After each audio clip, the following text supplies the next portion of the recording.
नमस्कार। रामचरितमानस पाठ में आप सभी लोगों का स्वागत है। आज हम पढ़ने वाले हैं 276 पृष्ठ से लेकर 280 पृष्ठ तक। जैसा कि 5 पृष्ठ हर दिन पढ़ते हैं और हम वीडियो में आप लोगों के लिए लेकर आते हैं। तो आइए अब हम शुरुआत करते हैं पृष्ठ क्रमांक 276 से 280 तक। मंगल भवन अमंगल हारी, द्रवहु सुदशरथ अजर बिहारी। राम सिया राम, सिया राम, जय जय राम। राम सिया राम, सिया राम, जय जय राम। श्यावर रामचंद्र की जय, पवन सुत हनुमान की जय, सीता माता की जय, भ्राता लक्ष्मण की जय। जैसा कि संवाद चल रहा था परशुराम जी और लक्ष्मण जी के बीच धनुष टूटने के बाद, फिर श्री राम जी ने भी जैसे ही परशुराम जी को पता चल जाता है कि ये भगवान विष्णु के अवतार हैं, फिर वो माफ़ी मांगते हैं। और अब उसके आगे का जो संवाद है, उसके आगे का जो प्रसंग है, उसके बारे में अब हम पढ़ने वाले हैं। आइए शुरुआत करते हैं। राम लखन उर कर बैठी, रही गए कहत न खाठी मीठी। पुनि धरि धीर पत्रिका बाची, हरषि सभा बात सुन साची। अब राजा जनक जी ने राजा दशरथ जी को शादी के लिए जो निमंत्रण भेजा है, वो चिट्ठी लेकर आया है, वो चीज़ों को पढ़े हैं और अब ये पढ़ते हुए इनके आगे का प्रसंग है। हृदय में राम और लक्ष्मण है, हाथ में सुंदर चिट्ठी है। राजा उसे हाथ में लिए ही रह गए, खट्टी मीठी कुछ भी नहीं कह सके। फिर धीरज धरकर उन्होंने पत्रिका पढ़ी। सारी सभा सच्ची बात सुनकर हर्षित हो गई। खेलत रहे तहाँ सुधि पाई, आए भरतु सहित हित भाई। पूछत अति स्नेह सकुचाई, तात कहाँ ते पाती आई। भरत जी ने अपने मित्रों और भाई शत्रुघ्न के साथ जहाँ खेलते थे, वहीं समाचार पाकर वे आ गए। बहुत प्रेम से सकुचाते हुए पूछे अपने पिताजी से कि पिताजी, चिट्ठी कहाँ से आई है। दोहा। कुशल प्राण प्रिय बंधु दो, अहि कहु कहीं देश। सुनी स्नेह सानी बचन, बाची बहुरी नरेश। सियावर रामचंद्र की जय। हमारे प्राणों से प्यारे दोनों भाई कहिए सकुशल तो हैं, वे किस देश में हैं। स्नेह से सने ये वचन सुनकर राजा फिर से चिट्ठी पढ़ी। सुनिपाति पुल के दो भ्राता, अधिक स्नेहु समात न गाता। प्रीति पुनीत भरत कै देखी, सकल सभा सुख लहु विशेषी। चिट्ठी सुनकर दोनों भाई पुलकित हो गए और स्नेह इतना अधिक हो गया कि वह शरीर में समाता नहीं था। भरत जी का पवित्र प्रेम देखकर सारी सभा ने स्पेशल विशेष सुख पाया। तब नृपदूत निकट बैठारे, मधुर मनोहर बचन उचारे। भैया कहु कुशल दो बारे, तुम्हिनी के निज नयन निहारे। तब राजा दूतों के पास बैठाकर मन को हरने वाले मीठे वचन बोले। कहा, भैया कहो, दोनों बच्चे कुशल से तो हैं, तुमने अपनी आंखों से उन्हें अच्छी तरह देखा है ना। श्यामल गौर धरे धनु भाथा, भय किशोर कौशिक सुनि माथा। पहचानहु तुम्हि कहु सुभाऊ, प्रेम विवश पुनि पुनि कहराऊ। सांवले और गोरे शरीर वाले वे धनुष और तरकस धारण किए रहते हैं, किशोर अवस्था में हैं, विश्वामित्र मुनि के साथ हैं। तुम उनको पहचानते हो तो उनका स्वभाव बताओ। राजा प्रेम के विशेष वश होकर वे बार बार इस प्रकार कह रहे हैं। इस प्रकार से राजा बार बार उनसे पूछ रहे हैं। जा दिन ते मुनि गए लवाई, तब ते आजु साचि सुधि पाई। कहु विदेह कवन विधि जाने, सुनि प्रिय वचन दूत मुस्काने। भैया जिस दिन से मुनि ने उन्हें लिवा लेकर गए हैं, तब से आज ही सच्ची खबर पाई है। कहो तो महाराज जनक ने उन्हें कैसे पहचाना। हे प्रिय प्रेम भरे वचन सुनकर दूत मुस्कुराए। दोहा। सुनहु महीपति मुकुटमणि, तुम सम धन्य न कोई। राम लखू जिनके तनय, विश्व विभूषण दोई। सियावर रामचंद्र की जय। दूत ने कहा, हे राजाओं के मुकुटमणि, सुनिए, आप समान धन्य इस दुनिया में कोई नहीं है, इस पृथ्वी पर कोई नहीं है, जिनके राम लक्ष्मण जैसे पुत्र हैं, जो विवेक के और दोनों विश्व के विभूषण हैं। पूछन जो गुण तनय तुम्हारे, पुरुष संग तिहु पुरी उजियारे। जिनके जस प्रताप के आगे, शशि मलिन रवि शीतल लागे। आपके पुत्र पूछने योग्य है ही नहीं। वे पुरुष सिंह तीनों लोकों के प्रकाश स्वरूप हैं, जिनके यश के आगे चंद्रमा मलिन और प्रताप के आगे उनका सूर्य शीतल लगता है। तिन कहे नाथ किमि चिन्हे, देखिए रवि की दीप कर लिन्ने। सिय स्वयंवर भूप अनेका, समिटे सुबट एकते एका। हे नाथ, उनके लिए आप कहते हैं कि उन्हें कैसे पहचाना? क्या सूर्य को हाथ में दीपक लेकर देखा जाता है? सीता जी के स्वयंवर में अनेकों राजा और एक से एक बढ़कर योद्धा एकत्र हुए थे।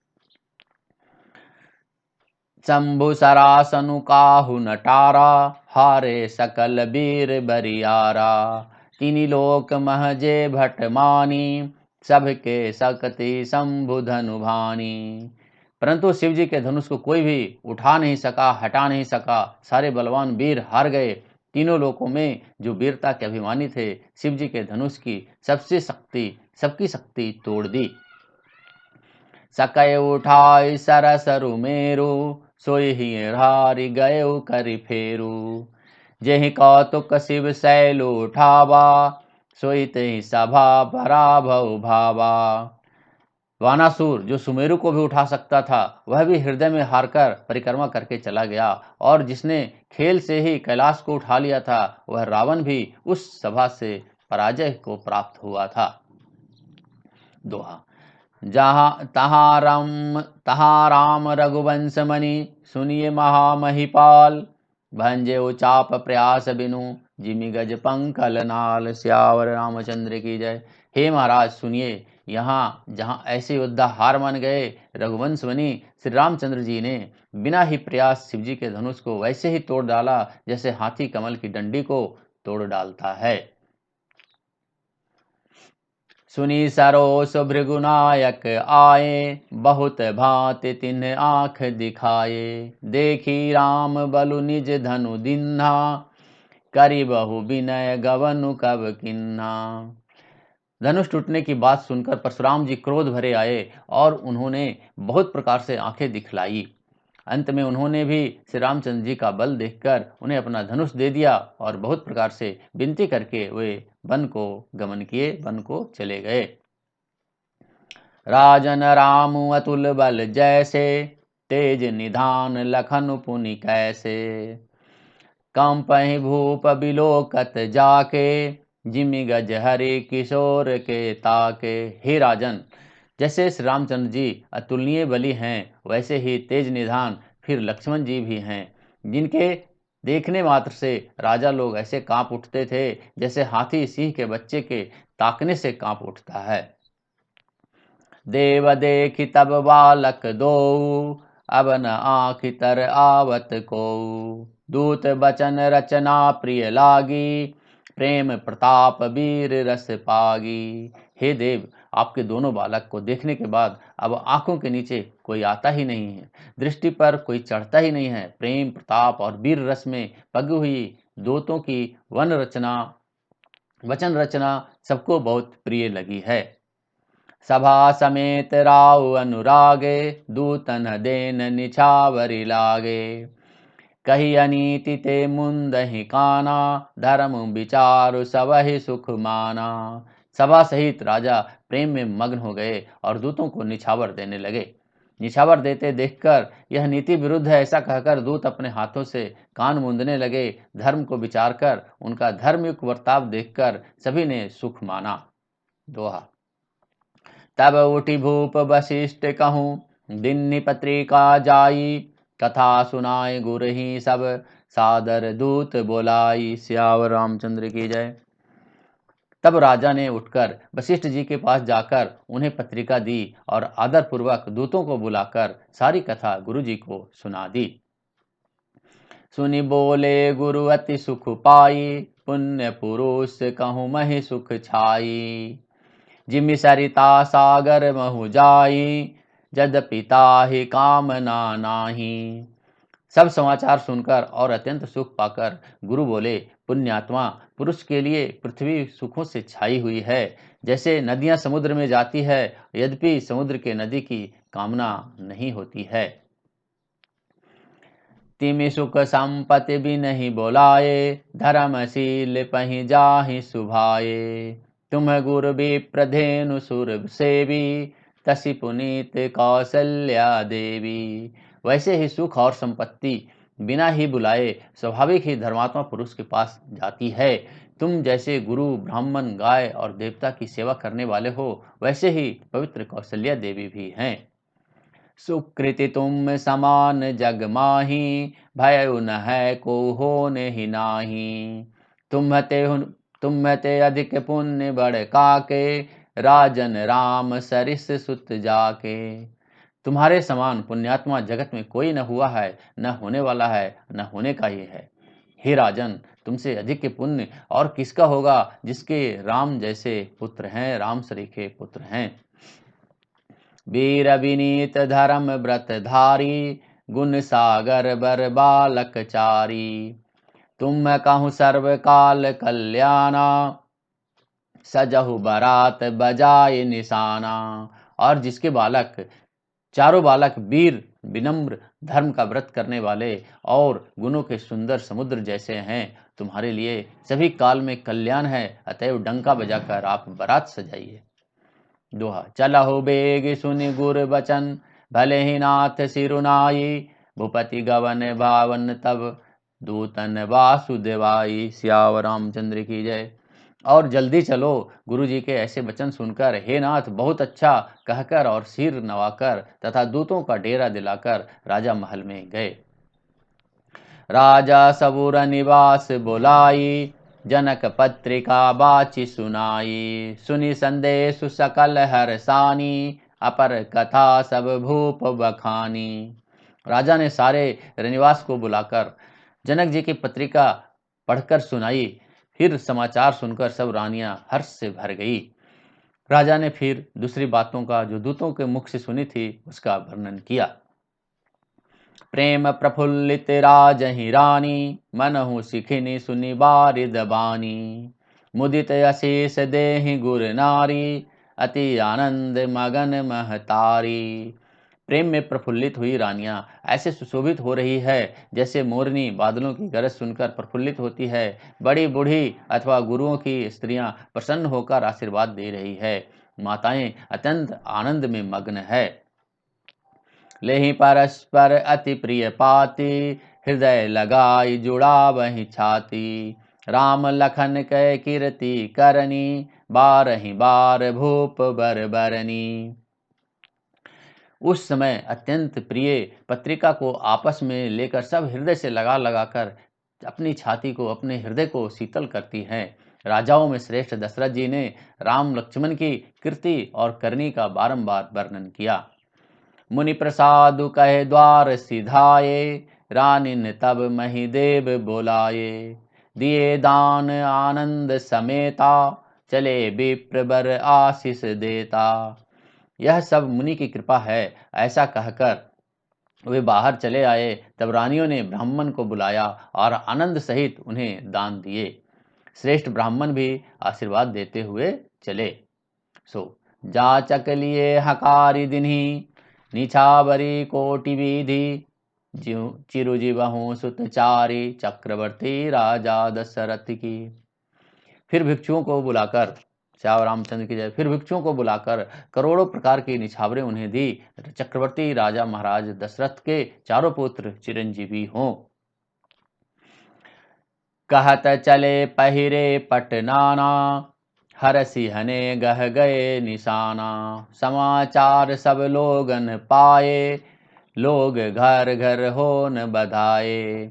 यूं कहते हुए वे अनेक प्रकार के सुंदर वस्त्र पहन पहनकर चले। आनंदित होकर नगाड़े बजाने वाले ने बड़े जोर जोर से नगाड़ों पर चोट लगाई। सब लोगों ने यह समाचार जब पाया तब हर घर में घर घर बधावे होने लगे। भुवन चारि दस भरा उछाहु, जनक सुता रघुबीर बियाहू। सुनि शुभ कथा लोग अनुरागे, मग गृह गली संवारन लागे। 14 लोकों में उत्साह भर गया कि जानकी जी और रघुनाथ जी का विवाह होगा। यह शुभ समाचार पाकर लोग प्रेम में मग्न हो गए और रास्ते, घर, गलियां सभी सजाने लगे। यद्यपि अवध सदैव सुहावनी, रामपुरी मंगलमय पावनी। तदपि प्रीति कै प्रीति सुहाई, मंगल रचना रची बनाई। यद्यपि अयोध्या सदा सुहावनी है क्योंकि वह श्री राम जी की मंगलमयी पवित्र पुरी है, तथापि प्रीति पर प्रीति होने से यह सुंदर मंगल रचना से सजाई गई है। ध्वज पताक पट चामर चारु, छावा परम विचित्र बजारू।